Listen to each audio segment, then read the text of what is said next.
So we're here with the HTC MyTouch, which is the second iteration of the Google phone.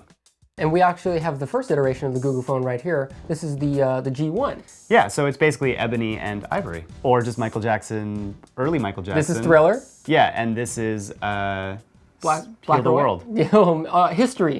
The G1 did this. It had a QWERTY keypad on it. It was pretty thick. They've refined the touchscreen enough that they've gone completely, they've done away with all keyboards. All no more keyboards. There's no more keyboard on it. It's all touchscreen. It still has the trackball and the call and back and home buttons on the front, and the menu. 3.2 megapixel camera. Pretty much you're looking at very similar phone with a few major refinements. I mean, way more refinements than Apple did from its first iteration to the second one. Right. I mean, this is a much bigger upgrade. This is a much larger upgrade. Yeah. One of the biggest upgrades, though, was something you can't actually see, the battery. Much larger battery. Higher capacity. 7 hours of talk time. And for a smartphone, that's fantastic. That is fantastic. Try getting that out of your iPhone. I know. The last time you and I were talking long distance, it was like, what, 6 hours, and the phone just like crapped out. Oh, man. It was like we were right in the throes of like a really good conversation. Oh man, I cried so hard after that happened. I know. I was really upset. I had to go to the telegraph you afterwards. Yeah, we did. Carrier pigeons too.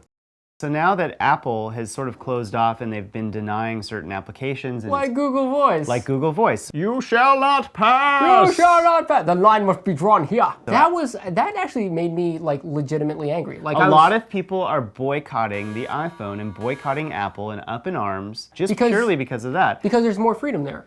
There is more freedom there, but you know, a lot of people have said that part of the issue is that it doesn't really have much to do with Apple. It has more to do with AT&T wanting to sort of keep Google at bay, because frankly, Google Voice really is, I mean, it's a telephone industry killer. Exactly. It has a potential to cost AT&T a lot of money, and they're really not into that. They're into reaping profits. Stephen, you have an iPhone right now. I do have an iPhone. So the lack of Google Voice on the iPhone, is that enough for you to switch over to this phone right here? Probably not, Danny. I think it's a better piece of hardware all in all. I mean, I think having a headphone jack, I think the screen is larger, so it's better for multimedia viewing. So size does matter to you. As good as this touchscreen is, I feel like you can get a little bit more tender with the iPhone.